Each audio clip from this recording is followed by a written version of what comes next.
विवेक रूपी हेलमेट है, धैर्य रूपी ग्लव्स है और आश्रय रूपी पैड है, तो कितना भी कठोर बॉल उसके जीवन में आएगा वो उसको हानि रूप नहीं बनेगा, कष्ट रूप नहीं बनेगा, दुख रूप नहीं बनेगा।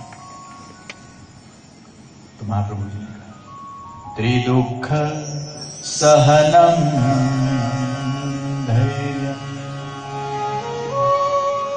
त्रिविध प्रकार के दुखों को सहन करने की शक्ति किससे मिलती है? श्री कृष्णाय वयम।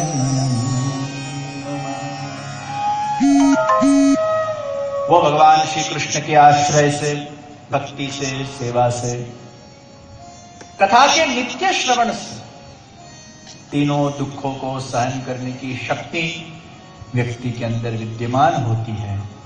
भक्ति के माध्यम से ही व्यक्ति को शक्ति की प्रदान होती है।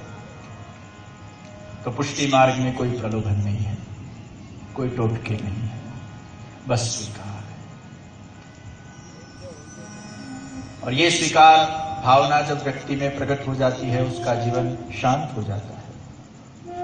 तो तीन प्रकार के लौकिक विवेक, तीन प्रकार के अलौकिक विवेक, त्रिदुख सहनम धैर्यम और भगवान के प्रति शरणागति का भाव, आश्रय का भाव, ये विवेक, धैर्य और आश्रय किसमें से प्रकट होते हैं? ये विवेक, धैर्य और आश्रय की उपलब्धि व्यक्ति को सत्संग में से प्राप्त होती है। सत्य का संग, सदग्रंथों का संग, सदगुरु का संग, सद भगवदियों का संग, उसी का नाम है सत्संग। ये सत्संग में से सात्विकता प्रकट होती है, सात्विकता में से ज्ञान प्रकट होता है। और जब जब जीवन में ज्ञान प्रकट होता है, दृष्टि का परिवर्तन हो जाता है। और जब दृष्टि बदल जाती है तो व्यक्ति की दिशा बदल जाती है, और दिशा बदल जाती है तो किनारे बदल जाते हैं। इसलिए सोच को बदलो, सितारे बदल जाएंगे, नजर को बदलो, नजारे बदल जाएंगे। कश्तियां बदलने की जरूरत नहीं, दिशा को बदलो, किनारे बदल जाएंगे। सत्संग व्यक्ति की सोच को बदलता है, विचारधारा को बदलता है, दृष्टि को बदलता है। और जब दृष्टि के अंदर परिवर्तन आता है तो व्यक्ति के अंदर परिवर्तन आता है, और व्यक्ति के अंदर परिवर्तन आता है तो समाज के अंदर परिवर्तन आता है। और समाज जब परिवर्तित होता है तो एक सुखी राष्ट्र को वो प्रकट करता है। ये समाज को परिवर्तित करने के लिए सत्संग की नितांत आवश्यकता है। जितना ज्ञान बढ़ेगा, बड़ी चीज छोटी हो जाएगी, और जितना अज्ञान बढ़ेगा, छोटी चीज बड़ी हो जाएगी। कोई अगर आपको स्माइल भी नहीं देगा तो आपको बुरा लग जाएगा। जोने पेलाना सामे में जोयू हंसतो पण નથી। ये छोटी छोटी बात। किसी को अगर किसने आपको स्माइल नहीं दी और आपको बुरा लग जाता है, और फिर 10 दिन के बाद वो व्यक्ति आपको मिलता है तो वापस वो कंसेप्ट प्रकट होता है, उसने मुझे 10 दिन पहले स्माइल नहीं दी थी, मैं भी उसको नहीं दूंगा। ये अज्ञान है। छोटी छोटी बात को बड़ा बनाना ये अज्ञान का लक्षण है, और बड़ी बात को छोटी बना देना ये ज्ञान का लक्षण है। जब ज्ञान प्राप्त होता है, आप हवाई जहाज में ऊपर जाते हो तो कितनी भी बड़ी गाड़ी हो, कितना भी बड़ा ट्रेलर हो, कितना भी बड़ी ट्रेन हो, छोटी हो जाती है। ज्ञान की ऊंचाई पर जब व्यक्ति पहुंचता है, ज्ञान के शिखर पर जब व्यक्ति पहुंचता है, बड़ी घटनाएं, बड़ा दुख, बड़ा कष्ट छोटा मामूली हो जाता है। निजे इच्छात करिष्यति के सिद्धांत से, स्वीकार के सिद्धांत से छोटा हो जाता है। और अज्ञान बढ़ेगा, छोटी छोटी चीज में आप अशांत। आज व्यक्ति छोटी छोटी चीज में अशांत हो जाता है, छोटी छोटी चीज में अविवेकपूर्ण हो जाता है, छोटी छोटी चीज में अपने धैर्य को घुमा देता है। क्यों? क्योंकि सत्संग का कहीं न कहीं अभाव है। सत्संग अगर व्यक्ति के जीवन के अंदर रोज हो, बड़ी चीज छोटी हो जाएगी, शांति का स्थापन होगा। तो भगवान की कृपा से ही, दया से नहीं। दया लौकिक है और कृपा अलौकिक है। वो भगवान की कृपा से ही हमें ये दिव्य सत्संग का लाभ प्राप्त होता है। वो परमात्मा ने ही हमारा वर्ण किया, आपका और हमारा। हैदराबाद सिकंदराबाद के अंदर ये सुंदर कथा का यहाँ समायोजन हो। वल्लभ यूथ ऑर्गेनाइजेशन की पूरी टीम को मैं हृदयपूर्वक से अभिनंदन देता हूँ, धन्यवाद प्रदान करता हूँ। जिस प्रकार से उनके मन में उत्साह उमंग कई महीनों से, हमारे शैलेश भाई मुझे सब रिपोर्ट्स देते रहते थे, कई महीनों से यहाँ रिपल भाई वगैरह अनेक युवा कार्यकर्ता है तन मन और धन से समर्पित होकर इस आयोजन को सफलतापूर्वक परिपूर्ण करने हेतु कार्यान्वित थे। और सबके मन में यही इच्छा थी कि 6 दिन का ये दिव्य सत्संग यहाँ आयोजित हो। जगत गुरु श्री वल्लभाचार्य जी महाप्रभु जी के द्वारा प्रवर्तित शुद्धाद्वैत पुष्टि मार्गीय वैष्णव संप्रदाय, काफी वैष्णव इस शहर के अंदर है।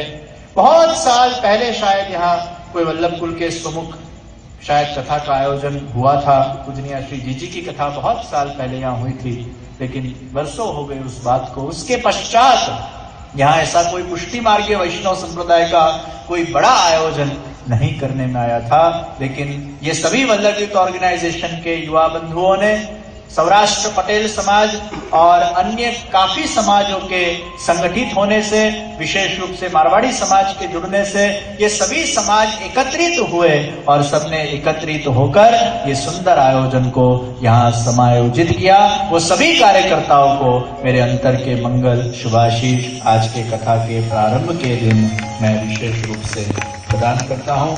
आज के सत्र को हम समाप्त करें उसके पूर्व बहुत ही आनंद का विषय है कि आज हमारे बीच में हमारे इस राज्य के गृह मंत्री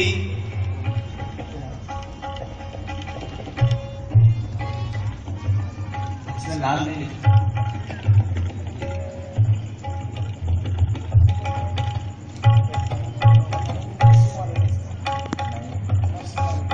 नरसिम्हा रेड्डी जी हमारे बीच में उपस्थित है। एक बार उनके लिए जोर से तालियां बजाएं। जो राज्य के गृह मंत्री हैं और उनके द्वारा भी इस राज्य के लिए, सविशेष हैदराबाद सिकंदराबाद के लिए अनेक प्रकार की सुंदर सेवा की प्रवृत्तियों का आयोजन होता है। मुझे सब कार्यकर्ता लोग बता रहे थे, जब पत्रिका लेकर उनके पास गए, उनका बहुत ही विवेकी विनम्र व्यवहार था और ऐसे आयोजनों के लिए वो हमेशा सहयोग देने के लिए तत्पर रहते हैं। आज उनका कीमती समय निकालकर हमारे बीच में उपस्थित हुए हैं, उसके लिए हम सदा आपके ऋणी रहेंगे।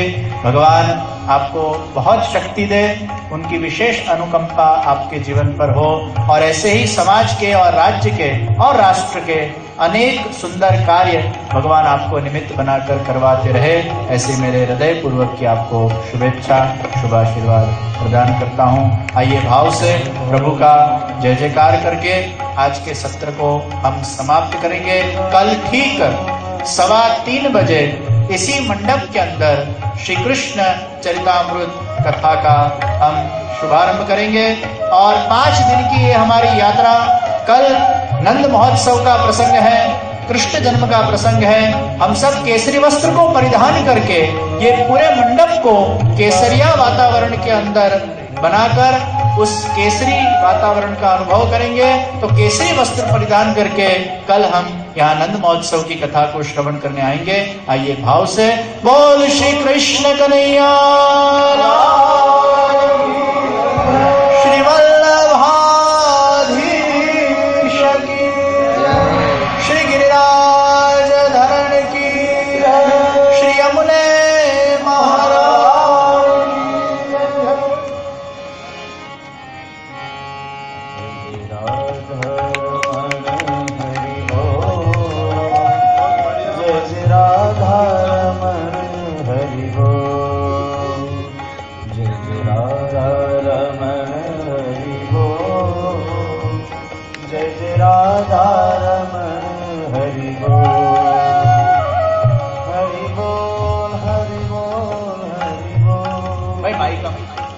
गृह मंत्री जी 2 मिनट उनका उद्बोधन देंगे। कृपया हम 2 मिनट के लिए शांति बनाए रखें।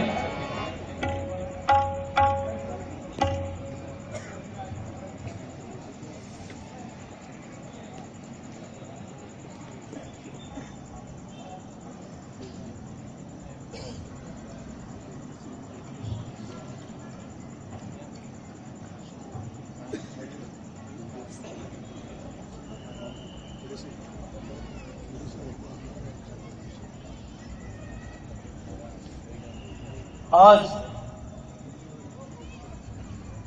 हैदराबाद शहर में व्रजराज स्वामी जी आके हमें संबोधित किया, अच्छा संदेश दिया, उनका मैं आभारी हूं।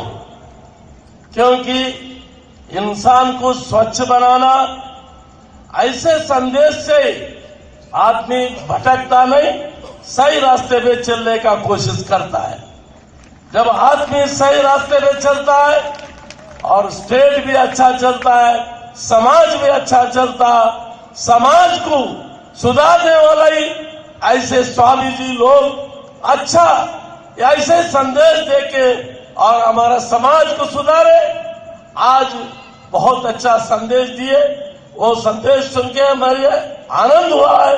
क्योंकि हम लोगों ने पॉलिटिक्स में ऐसे काम करते रहते, अच्छा विषय से समाज को सुधारने के लिए, समाज को डेवलप करने के लिए हमारा दिशा चलता है, कहीं ना कहीं हमारे को रुकावट होता है।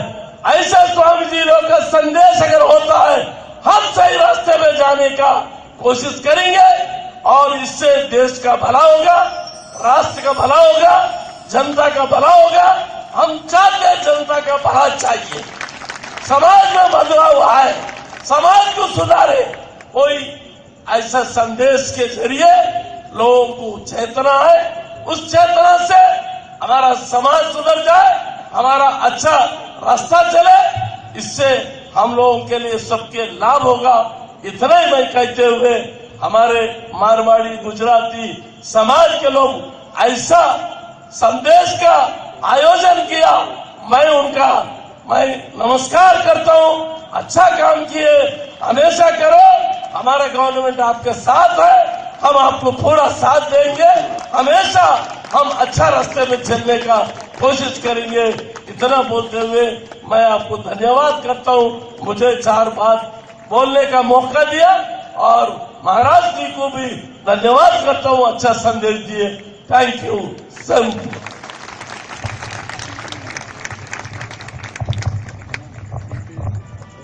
हेलो।